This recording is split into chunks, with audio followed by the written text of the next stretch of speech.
nabuhi man gani ang langgam mga pagkukulay na kita pa ba nga ihasa sa Ginoo ang sangkap na ito.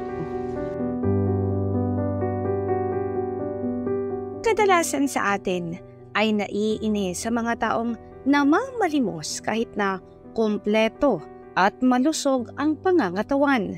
Pero ibahin niyo si Tatay Ronnie Navasca. Hirap man sa paglalakad at pagsasalita ay buong-buo naman ang determinasyon kahit isang person with disability para ilako ang kanyang mga gulay kahit pa masakit ang tirik ng araw.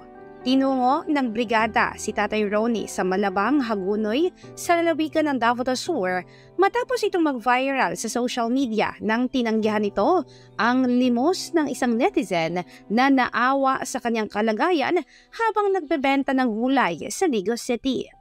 Sa video, maririnig si Tatay Ronnie na kaya pa umano niyang maghanap buhay sabay sa pagtanggi nito sa limos. Buhi ka na nalanggam mga pagkukulay na. Doon natin napag-alaman ang masalimuot na buhay ni Tatay Ronnie na ayon sa kanya ay ikinahihiya siya ng kanyang ama. Kaya kapag may bisita, itinatago siya sa kanilang bahay. Naging emosyonal si Tatay Ronnie nang ikwento ito sa brigada. Sa unang ibinago, sa pangilitan. Kamu na amuloy nan ko. Seko. Patago kasi mo. Tago ko. Kaya maulaw yung papa sa mga. Ako vlog ko. Seko.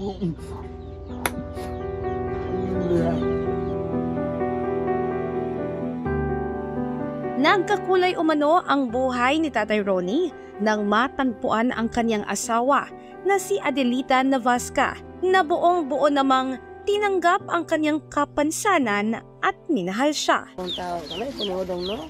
Sabi tao pagkagya mo saran ka. Ako naluoy ko dahan ingon may pay kana imong banahon kay makatabang pa nimo, mana kag tarong, diyon kag gubog. At mo kay ko na sa papa kag disipyo. Ato ingay man. Sa likod ng kapansanan ni Tatay Ronnie ay may adopted daughter pa ito na napaiyak ng in-interview ng brigada dahil sa pasasalamat sa kanya. Pasalamat ko sa Ginoo sa kaayo ni Papa, maskin.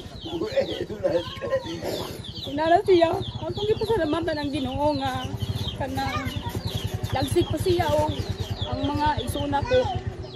Kanang nanagbubi kami nga naning kamot siya dili para sa uban nanagbu lang kay nagsigig pangayo ang ginikanan. Tanging hiling ngayon ni Tatay Ronnie na magkaroon ng kabayo para katuwang sa kanyang paghahanap buhay. Matapos ang trending video ni Tatay Ronnie, isang grupo ng mga event organizer sa Davao del Sur sa tungunan ni Yuri Tan ay binigyan ito ng regalong pangkabuhayan, sari-sari store package, bigas at pera. Deserve na nimo wala jud ka nang ngayo. Initiate na sa mga tao. Salamat din sa mga naghatag. Sa kasagsagan ng interview ng brigada kay Tatay Ronnie ay paulit-ulit nitong sinasabi ang kanyang paboritong kasabihan. Sabi niya, mas ayaw maning kakamot kita nung kamangayo nabuhi man gani ang langgam mga pagkukulay na kita pa ba nga ihasa sa Ginoo ang sangkap na ito. Na ibig sabihin sa salitang Filipino ay nabuhay nga ang mga ibon na pakpak lang ang meron sila. Tayo pa kaya na binigyan ng Panginoon ng lahat nating pangangailangan.